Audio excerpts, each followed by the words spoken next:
சின்ன மருமகள் சீரியல்ல அடுத்து வர எபிசோட்ல என்ன மாதிரியான ட்விஸ்ட் எல்லாம் இருக்க போகுதுங்கிறத இந்த வீடியோவில் பார்க்கலாம். சித்ரா ஈஸ்வரி கிட்ட சொல்லிட்டு இருக்காங்க, அம்மா தமிழ் 8 ஒரு பஞ்சாயத்தை கூப்பிட்டுருக்கா, அப்படின்னா குழந்தைய வாங்கிட்டு போயிடுவான் தானே அர்த்தம். கெட்டதுலேயும் ஒரு நல்லது மாதிரி தமிழ் குழந்தைய வாங்கிட்டு போயிட்டா இப்ப எல்லா ரூட்டும் கிளியர் ஆயிடுன்னு சொல்லிட்டு இருக்காங்க. உடனே ஈஸ்வரி, ஆமாண்டி, தமிழ் இருக்கிற ஃபோர்ஸுக்கு கண்டிப்பா குழந்தைய விட மாட்டா. இருந்தாலும் இன்னும் கொஞ்சம் நம்ம ஏத்தி விட்ட மாதிரி அவளை பேசினா இன்னும் ஃபோர்ஸா பேசுவான்னு சொல்லிட்டு நேரா தமிழ் கிட்ட போறாங்க. என்ன தமிழ், உன் குழந்தைக்கு பிரிச்சு கூட்டிட்டு வந்துட்டாங்களா? அந்த கிழவிக்கு இதே வேலை. ஆனா எனக்கு என்ன தோணுது தெரியுமா? நீங்க சோத்துக்கே வழி இல்லாம சிங்கி அடிச்சிட்டு இருக்கீங்களா? 2 குழந்தைய பெத்து எப்படி உன்னால பாத்துக்க முடியும்? அதனால உன்னுடைய அம்மாச்சி கிட்ட கெஞ்சி கேட்டிருப்ப, அம்மாச்சி ப்ளீஸ் எப்படியாவது சேது கிட்ட போயிட்டு குழந்தைய விட்டுடுங்க, நான் கேட்குற மாதிரி கேட்டு நானும் அந்த வீட்டிலே ஒண்டி வந்துடுறேன் அப்படின்ற மாதிரி நீ கேட்டிருப்ப. அவங்களும் ஓகே சொல்லி ஏதோ போனா போகட்டும்னு சொல்லி விட்டுருப்பாங்க.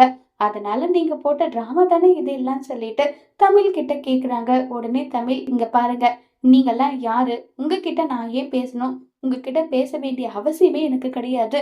யார் நீங்க? நீங்க ஏன் என்கிட்ட பேசிட்டு இருக்கீங்க?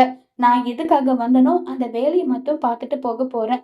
அதை விட்டுட்டு தேவையில்லாம என்கிட்ட நீங்க பேசுற வேலையெல்லாம் வச்சுக்காதீங்க. ஒழுங்கு மரியாதை இங்க இருந்து போங்க. என் குழந்தைய வாங்காம நான் இங்க இருந்து போக மாட்டேன். என் குழந்தைய எப்படி பாத்துக்கணும்ன்றது எனக்கு தெரியும். என் குழந்தைய நான் பாத்துக்கிறேன். உங்க வேலையை பார்த்துட்டு நீங்க போங்கன்னு சொல்லி திட்டி அனுப்பிடுறாங்க. உடனே சித்ரா சொல்றாங்க, அம்மா அவளை வேற லெவல்ல ஏத்தி விட்டுருக்கோம். அவ அதுக்கேத்த மாதிரி பொங்குவலன்னு சொல்லி கேக்குறாங்க.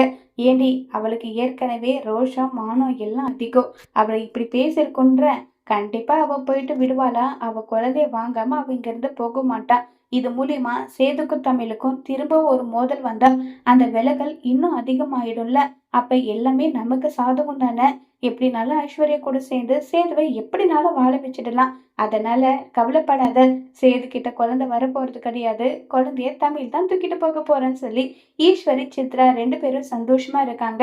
ஆனா தமிழ் சேது கிட்ட குழந்தைய கொடுப்பாங்களா இல்லைங்கிறத வரப்போற எபிசோட்ல வெயிட் பண்ணி பார்க்கலாம்.